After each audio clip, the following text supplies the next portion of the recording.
Welcome back here on Live Now from Fox, and we are once again taking a live look over at this breaking news story out of the Middle East. Again, this is just one of the images that is coming in from the Associated Press in this area just outside of Tel Aviv. Now, Israel police say an Arab-Israeli man rammed a truck into a bus stop, causing about 35 injuries, and police say civilians and bystanders were able to neutralize that driver. There on your screen, you can see the aftermath and reporters that are there at that location bringing folks out there the latest details. As of right now, this is being considered an apparent terror attack.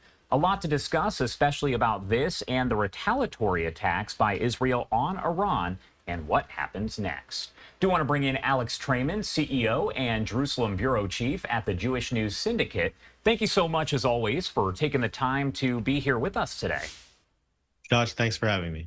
And of course, you are a journalist and you cover a lot of situations out there in Israel. So I want to get your initial take and what we know here about that potential terror attack just outside of Tel Aviv.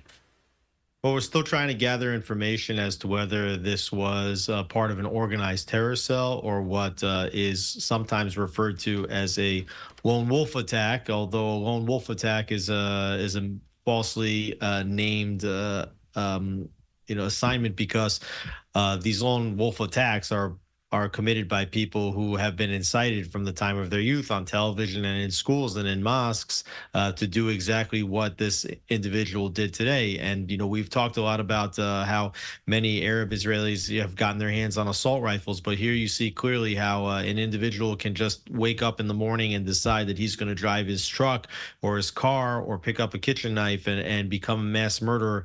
Here you see an individual that decided to take to ram a very crowded bus stop on a early Sunday morning when people were returning to work and when soldiers were returning to their base.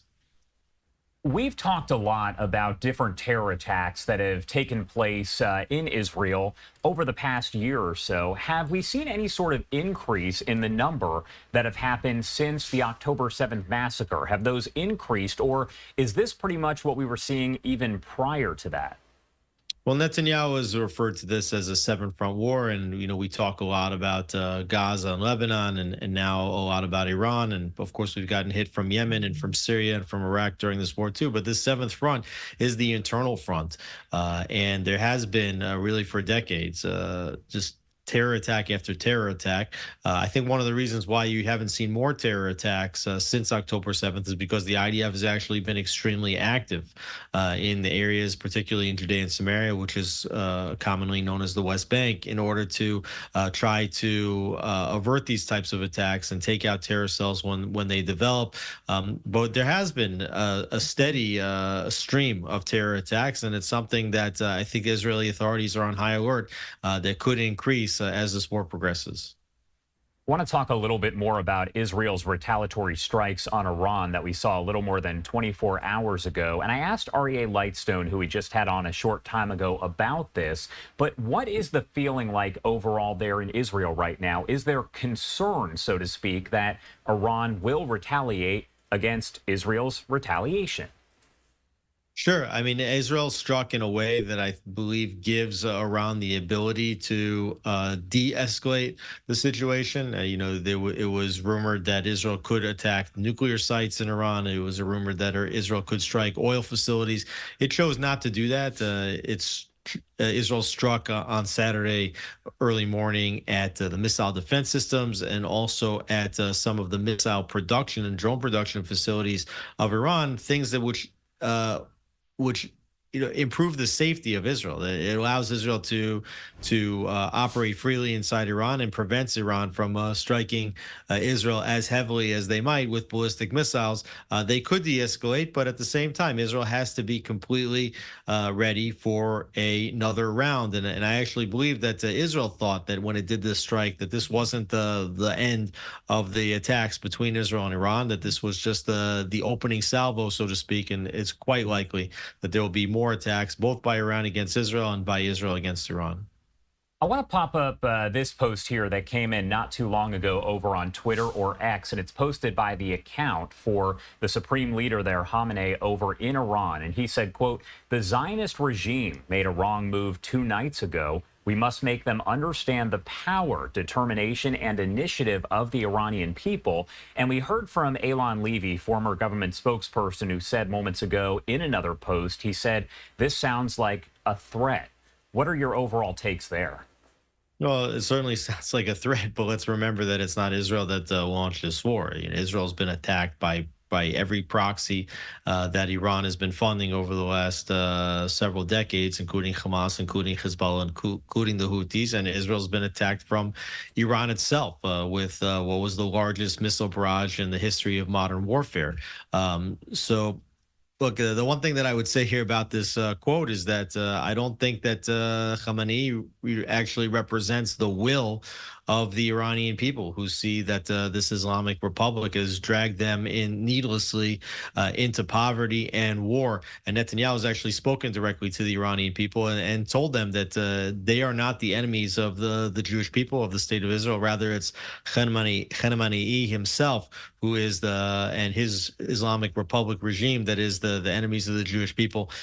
So, it sounds like a threat, and we just have to see what the next phases will be. Something that a lot of people don't necessarily realize is that the Iranian people aren't necessarily aligned with the Iranian regime and the IRGC, right? Correct. Prior to the Islamic Revolution of 1979, Iran was run by the Shah. It was a largely secular and also Western-minded country. Iran they're not Arab. They're a country of great culture, of great history, and there are many Iranians that want to see the country return back into the community of nations and stop being the staging ground for this Shiite caliphate that Khamenei and his others want to see established across the Middle East. As far as what happens next, obviously we talked about, some of the concerns there for another possible retaliation. Is it possible at this point that we do see this quote unquote full-scale war erupt? Is that a real concern?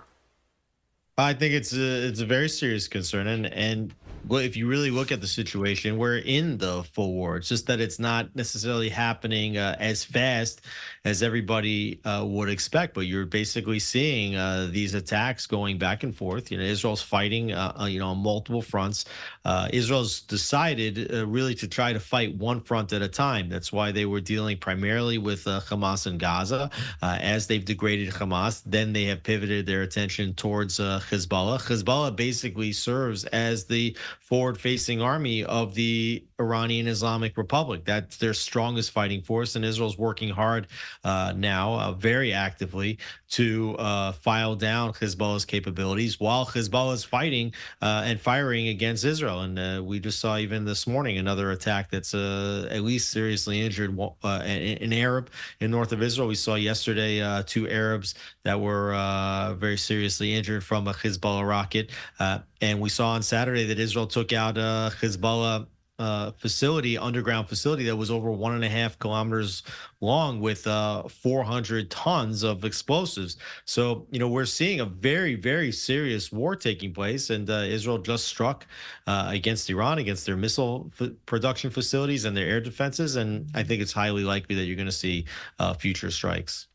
And I want to pop up this post here coming in from the Israel War Room as they say this is their initial report that a rocket hit an Arab city in the North District of Israel. So again, as you mentioned here, we are seeing situations like this kind of play out over the last, year or so, and they are seeming to intensify. Alex Traiman, as always, thank you so much for taking the time to join us and break down the latest developments there in the Middle East. Anything else you want to add really about any of this before I let you go? Yeah, people were wondering if this was a symbolic attack, by Israel on Iran. I think this was much stronger than a symbolic attack. Certainly, it wasn't the full attack that everybody was thinking that Israel could do. I think that Israel's also waiting to see what's going to be the outcome of the election on November 5th. It's less than 2 weeks away at this point.